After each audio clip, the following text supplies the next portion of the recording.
आज हम लोग प्रकाश का परावर्तन टॉपिक को पढ़ेंगे। Hello friends, welcome back to my channel. आज हम लोग प्रकाश के अंतर्गत आने वाला टॉपिक प्रकाश का परावर्तन को पढ़ेंगे। ये एग्ज़ाम पॉइंट ऑफ व्यू से बहुत ज़्यादा इम्पोर्टेंट टॉपिक है। अगर आप लोग मेरे चैनल पर नए हैं, चैनल को सब्सक्राइब जरूर कर लीजिए। यहाँ लूसेंट साइंस का सीरीज चल रहा है और आज हम लोग प्रकाश का परावर्तन टॉपिक पढ़ेंगे। चलिए पढ़ना स्टार्ट करते हैं। प्रकाश के चिकने पृष्ठ से टकराकर वापस लौटने की घटना को प्रकाश का परावर्तन कहते हैं। परावर्तन के नियम, लॉज ऑफ रिफ्लेक्शन। परावर्तन के दो नियम हैं। आपतन कोण, एंगल ऑफ इंसिडेंस, परावर्तन कोण एंगल ऑफ रिफ्लेक्शन के बराबर होता है। Angle AON equal to angle NOB।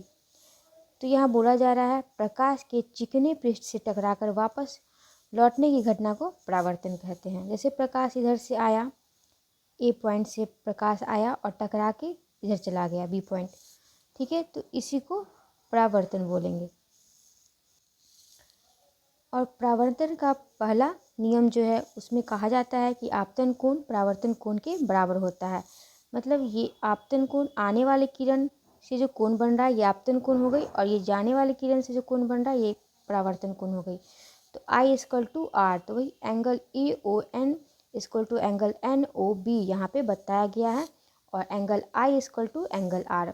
अब है सेकेंड लॉ में क्या कहा गया है, तो आपतित किरण आपतन बिंदु पर अभिलंब तथा परावर्तित किरण एक ही समतल में होते हैं। यहाँ बोला गया आपतित किरण, ये हो गया A, ये आपतित किरण हो गया आने वाली किरण।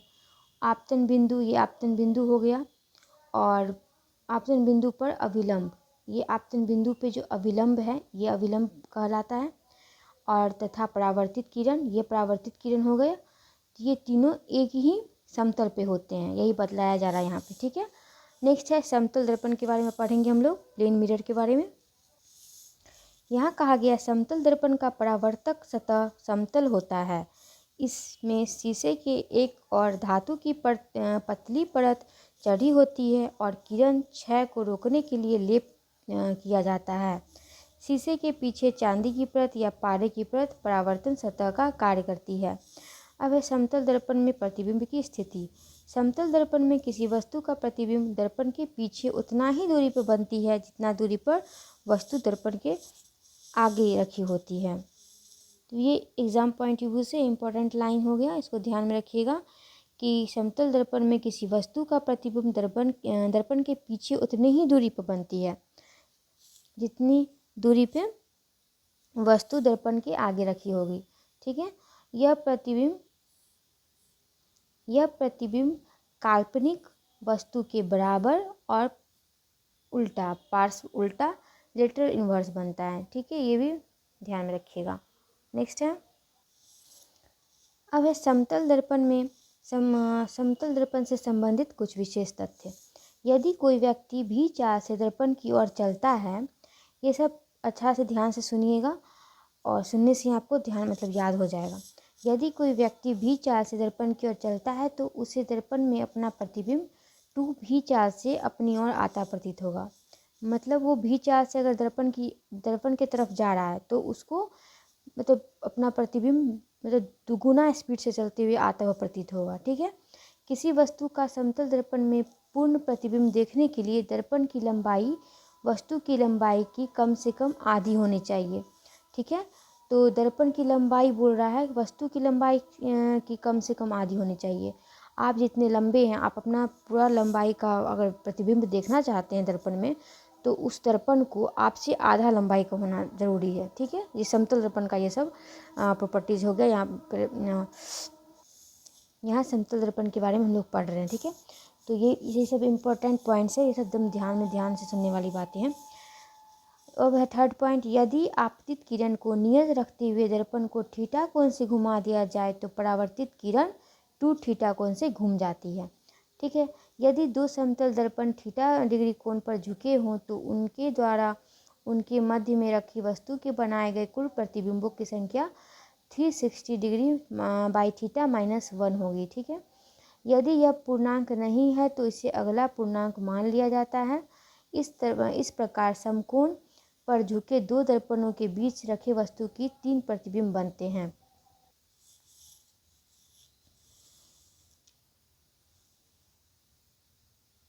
इस प्रकार समकोण पर झुके दो दर्पणों के बीच रखे वस्तु के 3 प्रतिबिंब बनते हैं और दो समानांतर दर्पणों के बीच रखे वस्तु के अनंत प्रतिबिंब बनते हैं। ये एग्जाम में पूछा गया ये क्वेश्चन, ठीक है, ध्यान में रखिएगा। समतल दर्पण के उपयोग, यहाँ उपयोग भी ध्यान में रखने वाली चीज़ है। समतल दर्पण का उपयोग बहुरूपदर्शी, परिदर्शी, आईना आदि में किया जाता है। अब बहुरूपदर्शी के बारे में पढ़ेंगे। इसमें समान लंबाई तथा समान चौड़ाई के 3 आयताकार समतल दर्पण इस प्रकार रखे रहते हैं कि लगे रहते हैं कि दो दर्पण के बीच 60 डिग्री का कोण बनता है। तीनों दर्पणों के परावर्तक तल भीतर की ओर रहते हैं और दर्पणों द्वारा घिरे स्थान में रंगीन कांच के कुछ टुकड़े रखते हैं। ये तीनों दर्पण एक मोटी नली के अंदर लगे रहते हैं। नली के एक सिरे पर शीशे का गोलाकार टुकड़ा लगा रहता है और दूसरे सिरे पर घिसे शीशे का टुकड़ा। जब पारदर्शक शीशे वाले सिरे से नली में देखते हैं तो नली को घुमाने से नई नई रंगीन आकृतियाँ दिखाई देती है। ये आकृतियाँ रंगीन कांच के प्रतिबिंब हैं जो समतल दर्पण से बार बार परावर्तित होने के कारण बनते हैं। नली को घुमाने से रंगीन कांच के टुकड़ों की स्थितियाँ बदल जाती है और इसीलिए आकृतियों के रंग बदल जाते हैं। अब है परिदर्शी। इसमें दो समतल दर्पण एक दूसरे से 45 डिग्री कोण पर स्थित होते हैं। इन दर्पणों को परावर्तक सतहें आमने सामने रहती है। इन दर्पणों की परावर्तक सतहें आमने सामने रहती है। अतः ऊपर वाले सिरे से होकर प्रवेश करने वाली किरणें दर्पण द्वारा परावर्तित होकर नीचे की ओर आती है और दूसरे दर्पण द्वारा परावर्तित होकर आंखों में प्रवेश करती है।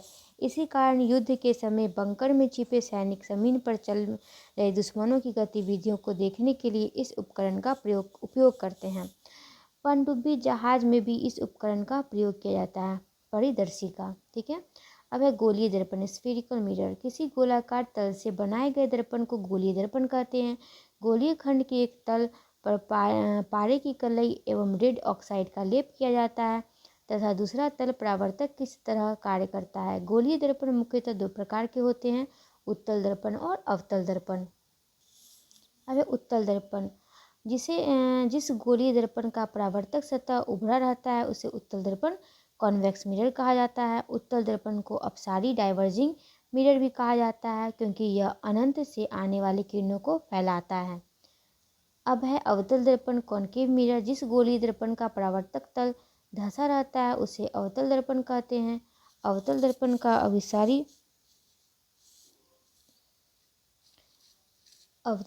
को अभिसारी कन्वर्जिंग मिरर कहा जाता है क्योंकि यह अनंत से आने वाली किरणों को सिकोड़ता है।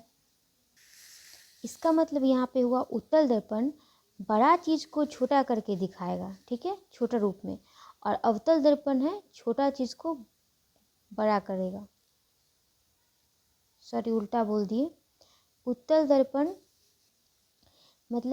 दर्पण बड़ा चीज़ को आपको छोटा रूप में दिखाएगा, मतलब कुछ बड़ा चीज़ आप देख रहे हैं तो उसको छोटा करके दिखाएगा, और अवतल दर्पण है वो छोटा चीज़ को आपको मतलब क्लियरली बड़ा करके, जैसे जूम करके देखते हैं तो वो उत्तल दर्पण वैसा दिखाएगा आपको, ठीक है। उत्तल एवं अवतल दोनों ही दर्पण किसी गोले के कटे भाग होते हैं, अतः यह गोले का केंद्र दर्पण का वक्र केंद्र सेंटर ऑफ कर्वेचर कहलाता है।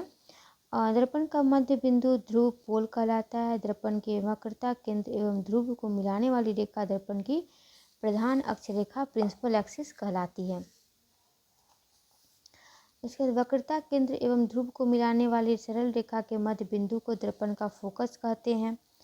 यहाँ फोकस हो गया, या सेंटर ऑफ कर्वेचर हो गया, और ये ध्रुव हो गया पोल, ठीक है।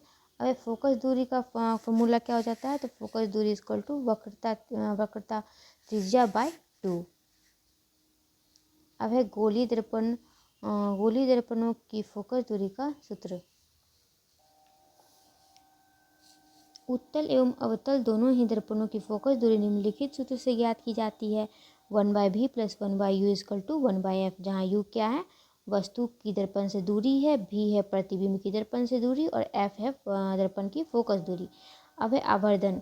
मैग्नीफिकेशन, प्रतिबिंब की लंबाई और वस्तु की लंबाई के अनुपात को अवजन कहते हैं और इसे m से प्रदर्शित किया जाता है। अर्थात m इक्वल टू प्रतिबिंब की लंबाई बाई वस्तु की चौड़ाई लंबाई इक्वल टू प्रतिबिंब की दूरी v बाई वस्तु की दूरी u, m equal to v by u। अब है उत्तल दर्पण से बने प्रतिबिंब। अब उत्तल दर्पण से बने प्रतिबिंब कैसे होते हैं उनके बारे में पढ़ते हैं। उत्तल दर्पण में किसी वस्तु का प्रतिबिंब सदैव दर्पण के पीछे उसके ध्रुव और फोकस के बीच में वस्तु से छोटा, सीधा एवं आभासी बनता है। कैसा बनता है? तो दर्पण के सदैव दर्पण के पीछे बनेगा, उसके ध्रुव और फोकस के बीच में बनेगा, वस्तु से छोटा ही बनेगा, सीधा बनेगा और आभासी बनेगा। यदि किसी वस्तु की उत्तल दर्पण से दूरी बढ़ाई जाए तो दर्पण से बने आभासी एवं सीधे प्रतिबिंब का आकार छोटा होता जाता है तथा उसकी स्थिति दर्पण के पीछे ध्रुव से फोकस की ओर खिसकती जाती है। यहाँ पे दिखाया गया है। अब उत्तल दर्पण के उपयोग। उत्तल दर्पण द्वारा काफ़ी बड़े क्षेत्र की वस्तुओं का प्रतिबिंब एक छोटे से क्षेत्र में बन जाता है।